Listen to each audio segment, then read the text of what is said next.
અમદાવાદમાં જે પ્રકારે 2 દિવસ વરસાદ વરસ્યો હતો, ભારે તારાજી જોવા મળી રહી છે. હાલ અમે બાવળામાં છીએ.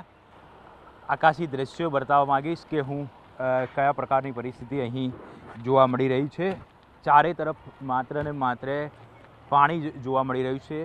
બળિયાદેવ વિસ્તાર તરીકે આ વિસ્તાર ઓળખાય છે અને લગભગ અહીંયા 500થી વધારે મકાનો પણ આવેલા છે.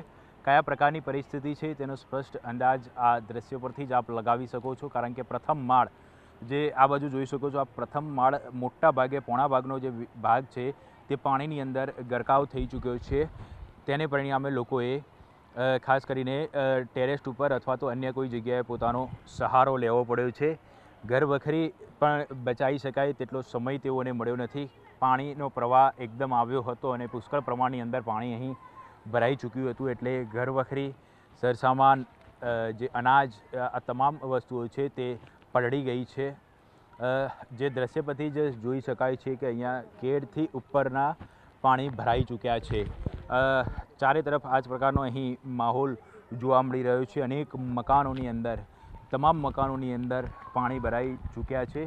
સ્થાનિકોનો દાવો છે કે અહીંયા જિલ્લા વહીવટીતંત્ર અથવા તો જવાબદાર વહીવટીતંત્રના અધિકારીઓ અહીં કોઈ ફરક્યું નથી. છેલ્લા કેટલાય વર્ષોથી આ જ પ્રકારની પરિસ્થિતિ અહીં જોવા મળી રહી છે. કેમેરામેન હરીશ શર્મા સાથે ઋત્વિજ સોની, ન્યૂઝ 18 ગુજરાતી, બાવળા. અમદાવાદમાં જે પ્રકારે 2 દિવસ વરસાદ વરસ્યો હતો, ભારે તારાજી જોવા મળી રહી છે. હાલ અમે બાવળામાં છીએ. આકાશી દ્રશ્યો બતાવવા માંગીશ કે હું કયા પ્રકારની પરિસ્થિતિ અહીં જોવા મળી રહી છે. ચારે તરફ માત્ર ને માત્ર પાણી જોવા મળી રહ્યું છે. બળિયાદેવ વિસ્તાર તરીકે આ વિસ્તાર ઓળખાય છે અને લગભગ અહીંયા 500થી વધારે મકાનો પણ આવેલા છે.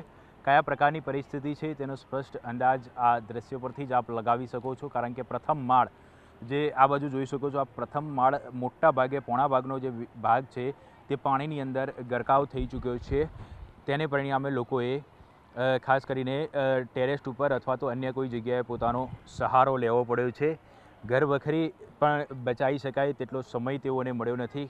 પાણીનો પ્રવાહ એકદમ આવ્યો હતો અને પુષ્કળ પ્રમાણની અંદર પાણી અહીં ભરાઈ ચૂક્યું હતું, એટલે ઘર વખરી સરસામાન જે અનાજ આ તમામ વસ્તુઓ છે તે પલળી ગઈ છે.